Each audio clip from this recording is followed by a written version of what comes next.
Assalamualaikum warahmatullahi wabarakatuh. Halo semua, pada video kali ini saya akan menjelaskan mengenai asam nukleat. Oke, sebagian besar dari kita mungkin sudah tahu ya apa itu asam nukleat. Karena ini merupakan salah satu biomolekul yang penting dalam kehidupan kita. Salah satu aplikasi pentingnya adalah pada DNA dan RNA. Apa sih bedanya DNA dan RNA? DNA singkatan dari deoksiribonukleik acid, ya, atau kalau bahasa Indonesianya asam deoksiribonukleat. Sedangkan RNA singkatan dari ribonukleik acid, atau bahasa Indonesianya asam ribonukleat. Nah, dari sini kita bisa lihat perbedaan keduanya, ya, yaitu pada ribonya, ya. DNA itu deoksiribo, sedangkan RNA ribo saja, ya, tanpa ada deoksi. Nah, nanti kita akan lihat apa sih bedanya gitu ya, strukturnya secara detailnya, ya. Oke, tapi intinya kedua molekul ini merupakan pembawa kimia dari informasi genetik sel, ya, dimana nanti informasi tersebut akan menentukan sifat-sifat sel, ya. Inilah yang nanti membedakan antara satu makhluk hidup dengan makhluk hidup lain, ya, kayak kita manusia gitu ya, membedakan antara satu pribadi dengan pribadi lain, ya. Kemudian mengendalikan pertumbuhan dan pembelahan sel, serta mengarahkan biosintesis enzim dan protein lain yang diperlukan untuk fungsi seluler, ya. Nah, selain DNA dan RNA, contoh turunan asam nukleat lain yang tidak kalah pentingnya ada pada ATP, ya, yang merupakan agen fosforilasi di banyak jalur biokimia, ya, jadi kita juga sangat membutuhkan. Kemudian juga beberapa koenzim penting, ya, seperti NAD+, FAD, dan koenzim A. Oke, sekarang kita akan masuk ke struktur dari asam nukleat yang merupakan suatu biopolimer polinukleotida. Ya, berarti di sini biopolimer artinya polimer alami, ya, karena ada di tubuh atau di makhluk hidup lah, ya. Nah, polinukleotida artinya terdiri dari banyak nukleotida, jadi monomernya adalah nukleotida yang dihubungkan oleh ikatan fosfodiester. Nah, dari katanya harusnya sudah tahu ya, berarti ikatan fosfat yang dua H-nya diganti dengan gugus R, yaitu diester, jadi ada dua ester. Nah, nanti akan kita lihat strukturnya. Nah, nukleotida itu disusun oleh nukleosida dan gugus fosfat. Nah, hati-hati ya, namanya mirip nih, nukleotida, nukleosida, ya, bedanya T sama S. Nah, ingat aja nukleotida berarti ada T-nya, berarti di sini sudah ada fosfatnya, fosfat ada T-nya, gitu ya.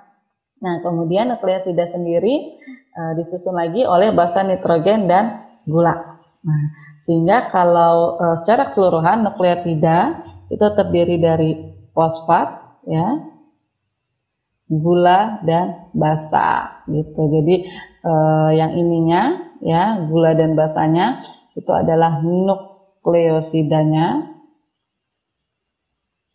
Nah, sedangkan jika nukleosida sudah bertemu dengan gugus fosfat menjadi nukleotida, seperti itu, ya. Ini saya untuk mudah menghafalnya saya singkatnya PGB.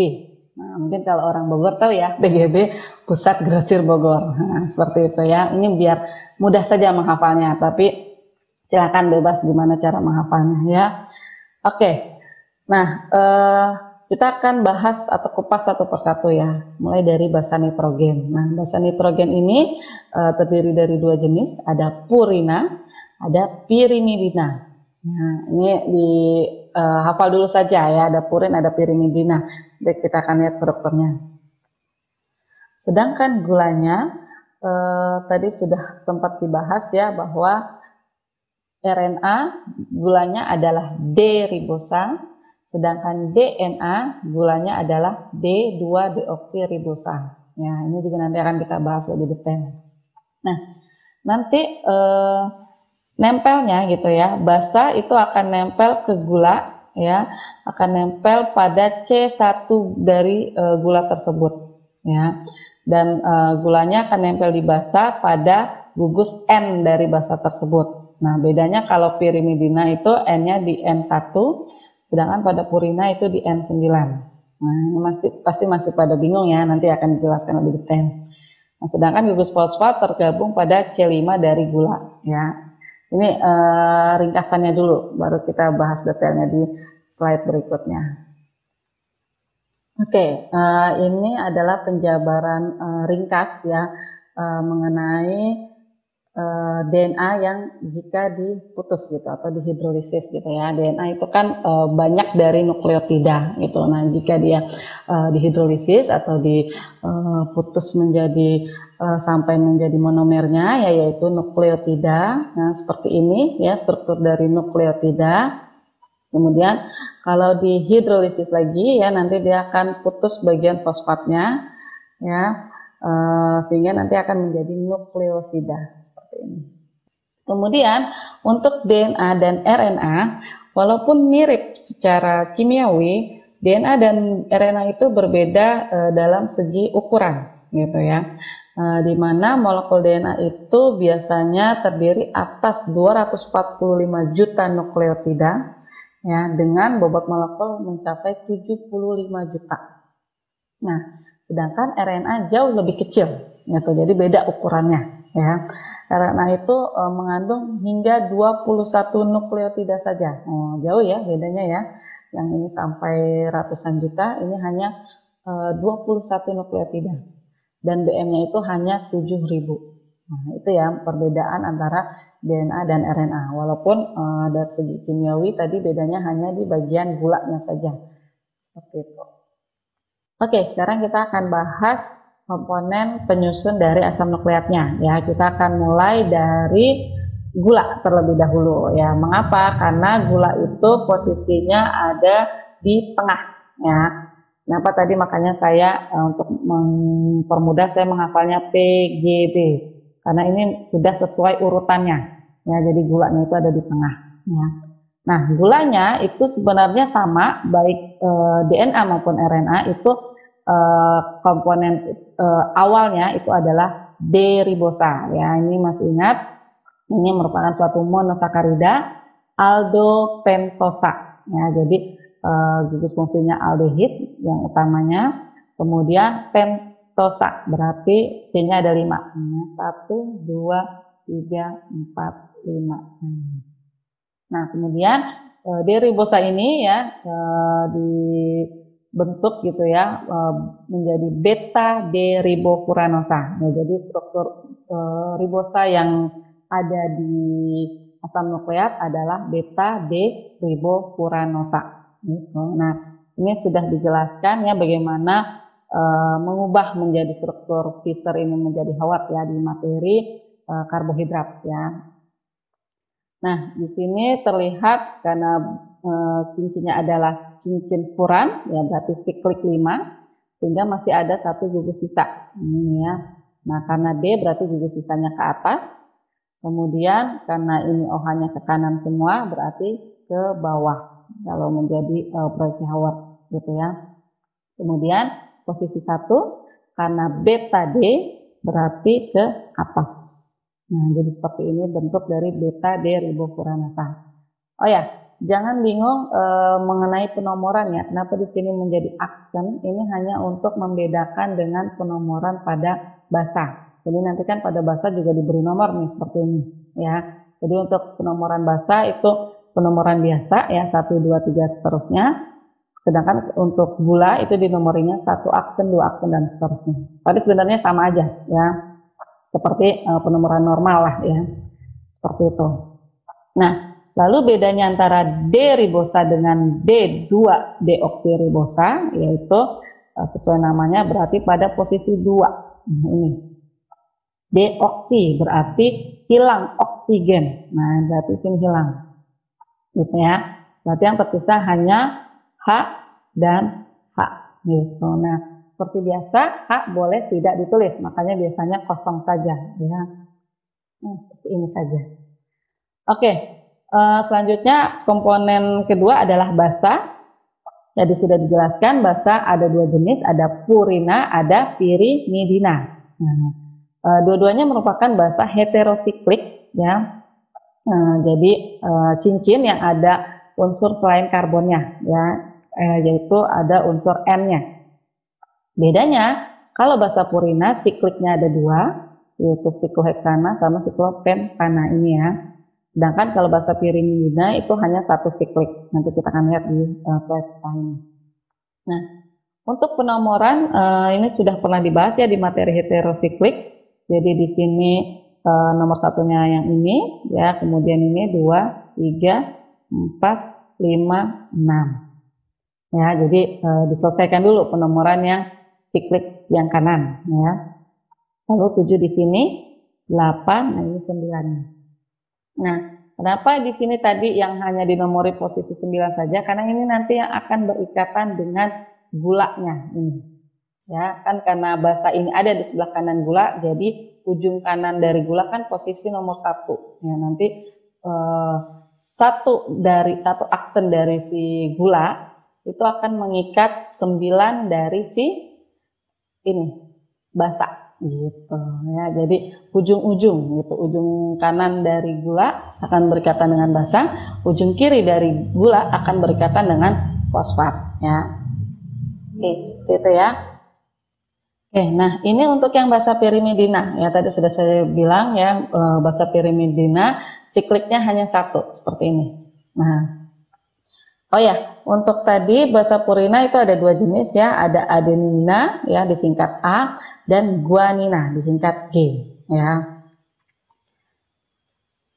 Oke, sedangkan untuk basa pirimidina itu juga ada dua jenis ya, citosina ya, citosina kalau bahasa Indonesianya, tapi disingkatnya C ya, dan urasil ini kalau untuk RNA. Tapi kalau untuk DNA, urasilnya itu adalah diganti gitu ya, menjadi timina, disingkat T, gitu ya. Oke, jadi kalau saya itu biasa menghafalnya gacu, ini ya, ini yang purin, ya ada guanina dan adenina. Sedangkan kalau pirimidina ada citosina atau sitosina bahasa Indonesianya dan urasil untuk RNA. Tapi ini diganti kalau pada DNA menjadi T-timina ya. Nah, kenapa saya menghafalnya gini? Nanti ada kaitannya ya, berikatannya itu pas kalau seperti ini gitu ya.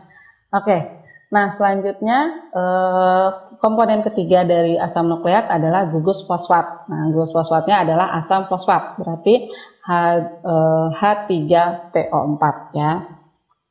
H3PO4. Nah, ini H-nya ya. P terikat oleh 4 oksigen ya. Satu berikatan rangkap, yang tiganya tunggal. Nah, yang tunggal inilah yang nanti yang berikatan dengan H-nya. Ya. Oke, sekarang kita akan lihat bagaimana masing-masing komponen saling berikatan ya, membentuk mononukleotida. Jadi ini baru satu ya nukleotidanya ya. Oke, jadi tadi sudah saya singgung-singgung ya, itu saya menghafalnya biasanya PGB gitu. Jadi gula ada di tengah ya, ini gulanya nih, gulanya sampai sini.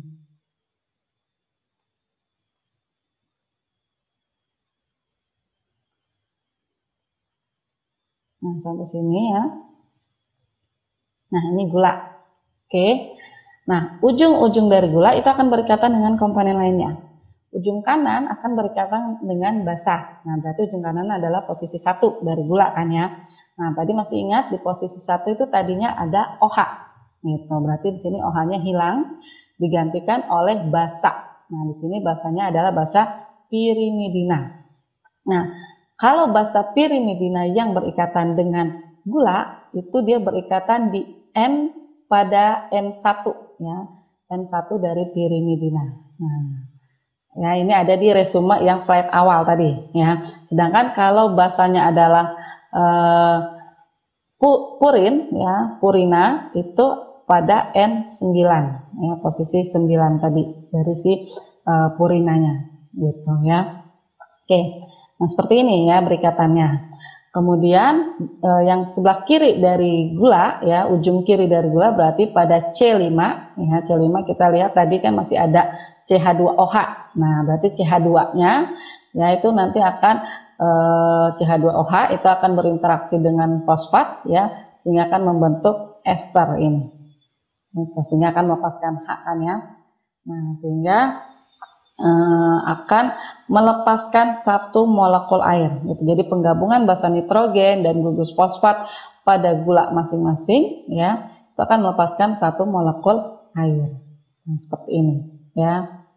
Oke.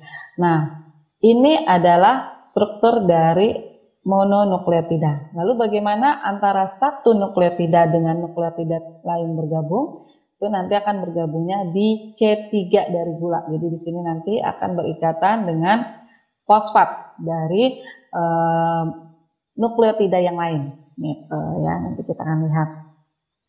Nah, ini merupakan struktur nukleotida untuk masing-masing basa, ya. Jadi ini kita lihat di sini semuanya sama, bagian kirinya ya fosfat sama gulanya itu sama, ya. Ini untuk yang DNA ya, deoksiribonukleotida kan ya. Ini yang DNA. Kita lihat di sini nomor 2-nya tidak ada OH ya, tidak ada OH. Itu untuk DNA. Nah, kemudian kita tahu tadi untuk DNA itu ada yang pirimidina. Ini pirimidina ya. Ada citosin dan timin. Nah, ini citosin dan timin. Sedangkan kalau yang purin ya itu ada adenina dan guanina. Ya. Oke. Kemudian kalau yang RNA ya, ini bedanya berarti di sini ya dengan si DNA tadi. Ada OH, kalau ini tadi tidak ada. Kemudian basanya sama, yang bagian purinanya ada adenina dan guanina, sedangkan bagian yang pirimidinanya ada citosina dan urasil. Jadi bedanya di sini. Nah, ya. Kalau DNA itu timin atau timina, sedangkan kalau yang RNA itu urasil, ya. Oke. Nah, ini bagaimana penggabungan antara satu nukleotida dengan nukleotida lain, gitu ya. Jadi tadi sudah sempat disinggung bahwa nukleotida pertama, misalnya ya, yang atas ini, nukleotida pertama. Nah, ini jika berikatan dengan nukleotida yang lain, ya, atau yang kedua, itu dia akan berikatan pada C3 aksen dari gulanya ini. Ya, tadi kan ini 1 aksen, 2 aksen, 3 aksen. Nah, ini. Jadi C3 aksennya akan berikatan dengan fosfat pada C5 aksen tadi ya, yang sudah nempel di C5 aksen dari gula. Nah, ini. Ya. Nah, dia akan membentuk ikatan fosfodiester. Nah, kenapa disebut fosfodiester? Karena gugus fosfat di mana 2H-nya, kan tadi fosfat itu kan ini ya. Nah, ini OH, OH, OH, gini kan ya, H3PO4. Nah, 2H-nya ini sudah diganti menjadi R. Nah, ini R yang satu. Nah, R yang satu lagi yang atas. Gitu ya, udah diganti jadi R kan ya, tuh ya. Nah, makanya jadi namanya fosfodiester ya. Kemudian kita lihat di sini, setiap nukleotida bergabung dengan nukleotida lain membentuk ikatan fosfodiester, dia akan melepaskan air ya, melepaskan H2O ya. Karena kan tadi kita lihat di sini di C3 aksen itu OH ya, masih ada OH gitu. Kemudian di fosfat di sini masih ada H ya kan. Jadi OH dari sini dan H dari sini. Ya, sehingga lepas air seperti itu ya. Oke, nah hal ini sama seperti pada protein dan karbohidrat gitu ya. Jadi setiap bergabung antara satu monomer dengan monomer lain gitu ya, dia akan melepaskan air. Sehingga kalau secara polimerisasi ya, ini termasuk jenis polimer kondensasi. Ya, mesti ingat ya di materi kimia polimer yaitu penggabungan antara satu monomer dengan monomer lain dengan melepaskan molekul kecil. Nah, molekul kecilnya di sini adalah H2O. Nah, di sini kita akan lihat biasanya untuk masing-masing nukleotida itu dinamai ujung apa gitu, tergantung dari ujung yang bebasnya ya. Kalau ujung yang bebasnya adalah fosfat, berarti kita namai ujung 5 aksen, karena tadi kita tahu kan ya fosfat terikat di C5 aksen dari gula. Nah, makanya disebut ujung 5 aksen.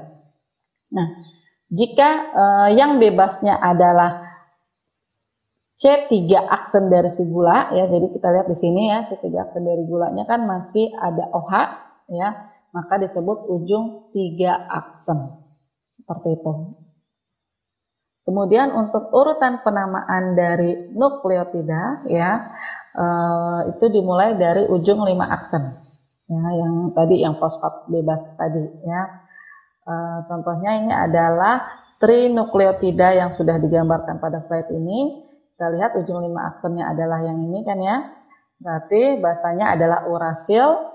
Kemudian ada adenina dan citosina. Berarti kalau dinamai menjadi UAC gitu. Jadi ujung 5 aksen ke ujung 3 aksen. Sampel DNA yang diisolasi dari jaringan berbeda pada spesies yang sama akan memiliki ekstensi proporsi yang sama dari basa heterosikliknya. Tetapi kalau spesiesnya sudah berbeda, itu akan memiliki proporsi basa heterosiklik yang berbeda pula. Ya, contohnya pada DNA manusia itu proporsi adenina dan timinanya itu sama-sama 30%. Sedangkan untuk guanina dan sitosinanya itu sama-sama 20%. Nah, tapi kalau sudah yang lain ya, maksudnya spesies yang lain, berarti misalnya di sini ada bakteri Clostridium perfringens ya, itu sudah berbeda tuh proporsi basa heterosikliknya. Jadi contohnya ini adenina dan timinanya itu proporsinya masing-masing 37%. Sedangkan guanina dan sitosina itu 13% masing-masing. Nah, dari sini kita lihat bahwa basa nitrogen itu selalu sama ya jumlahnya. Gitu, adenina dan timin itu selalu sama nih ya, sama. Sedangkan guanina dan sitosin itu selalu sama juga. Nah, di sini kita bisa menduga itu bahwa mereka itu berpasangan, makanya jumlahnya sama. Nah, kenapa bisa begitu? Nah, ini sesuai dengan struktur DNA yang diajukan oleh Watson Crick ya. Jadi pada tahun 1953 James Watson dan Francis Crick itu mengajukan ya model struktur DNA yang sampai saat ini masih kita pakai ya. Jadi model yang diajukan itu pertama bentuknya adalah helix rangkap ya. Jadi untayan gitu ya, gulungan tapi rangkap berarti 2 gitu. Kemudian antiparalel, maksudnya antiparalel di sini kalau nukleotida yang satu ujungnya ujung 3 aksen, berarti yang pasangannya itu adalah ujung 5 aksen. Nah ini, ya. Jadi kebalik gitu ya, dibalik posisinya. Nah kemudian komplementer. Nah komplementer itu maksudnya adalah harus sepasang dan pasangannya itu harus sudah tepat ya, dimana adenina itu berpasangan dengan timina ya, dan guanina berpasangan dengan sitosina. Nah, mengapa seperti ini ya? Kenapa sih nggak bisa adenina dengan sitosin, timina dengan guanin atau bagaimana gitu ya? Nah, ini ada alasannya ya. Oke, nah ini alasannya mengapa harus purina dengan pirimidina gitu ya. Tidak bisa purina dengan purina, pirimidina dengan pirimidina gitu ya. Karena kita tahu tadi untuk struktur atau kerangka purina itu dia memiliki 2 cincin. Nah, seperti ini. Nah, sedangkan kalau pirimidina itu hanya 1 cincin. Nah, pada heliks serangkap, jadi ketika dia membentuk heliks serangkap gitu, jarak antara dua purina, jadi kalau purina dengan purina yang berikatan itu dia terlalu dekat. Ya, kita lihat di sini dia bertumpang tindih malah, gitu. Karena istilahnya apa ya, dua siklik ketemu dua siklik, berarti kan terlalu dekat gitu, atau kita bisa dibilang sterik lah ya, terlalu meruah gitu di sini ya. Nah, sedangkan kalau dua pirimidina itu kebalikannya. Ya, itu terlalu jauh ya, timnya ada kosong di sini ya, jadi sulit untuk membentuk ikatan hidrogen yang efektif gitu. Kemudian kita tahu tadi bahwa untuk basa purina dia ada dua jenis kan ya, guanina dan adenina ya, sedangkan untuk pirimidina itu ada sitosina dan urasil kalau ini RNA ya, atau timin kalau untuk DNA. Nah, kenapa sih harus adenin dengan timin ya, atau dengan urasil, sedangkan guanin dengan citosin, gitu ya? Kenapa tidak bisa dibalik, guanin dengan urasil? Kan yang penting sama-sama purin dan pirimidina, gitu. Kenapa nggak bisa silang seperti ini, gitu ya? Nah, ini ada alasannya. Alasannya adalah ketika adenina berikatan dengan timina itu akan membentuk dua ikatan hidrogen seperti ini ya, ini yang adenina, ini yang timina ya. Sedangkan untuk guanina dan citosina itu dia akan membentuk tiga ikatan hidrogen seperti ini ya. Nah, ini peta elektrostatik, ini hanya untuk memperlihatkan ya bagian yang kaya elektron itu ditandai dengan warna merah ya. Sedangkan yang kurang elektron atau yang miskin elektron itu berwarna biru. Jadi kan kita tahu ikatan hidrogen itu ikatan antara hidrogen, ya hidrogen berarti ditandai dengan yang warna biru ini, ya, dengan unsur elektronegatif, ya berarti dengan yang ditandai merah, seperti itu, ya. Nah, sedangkan jika kita balik, misalnya guanin dengan timina, ya, itu hanya akan membentuk satu ikatan hidrogen. Nah, seperti ini. Ya, ini yang guanina, ini yang timina. Itu dia hanya akan membentuk satu ikatan hidrogen. Nah, jadi kurang kuat gitu. Sedangkan kalau yang ini kan 2 dan 3, yang minimal 2 lah. Berarti lebih kuat dengan dibanding yang satu ikatan hidrogen. Gitu. Jadi pasangannya yang paling efektif itu adalah adenina dengan timina dan guanina dengan sitosina, seperti itu. Oke, ini merupakan bentuk 3 dimensi dari heliks serangkap DNA ya. Di sini terlihat bahwa bagian yang gula dan fosfat itu berada di luar heliks ya, sedangkan bagian yang ikatan hidrogen antar basa amina itu ada di dalam heliks. Biasanya, senyawa hidrokarbon aromatik polisiklik itu dapat berinterkalasi di antara dua cincin heterosiklik basa nitrogen. Gitu. Jadi ada di antara sini.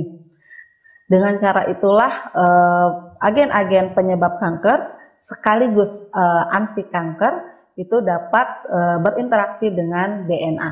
Ya, jadi dengan cara berinterkalasi dengan si basa nitrogennya.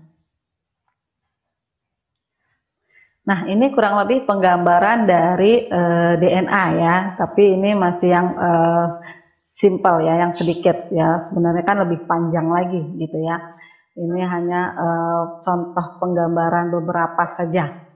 Di sini ada kita lihat ujung 5 aksen ya, yang fosfat bebasnya itu bertemu dengan ujung 3 aksen. Nah, kalau kita lihat di sini si gulanya ya, yang bagian kanan itu kan dibalik ya. Kenapa? Karena kan nanti akan ingin bertemunya 3 aksennya ya, dengan si 5 aksennya ini.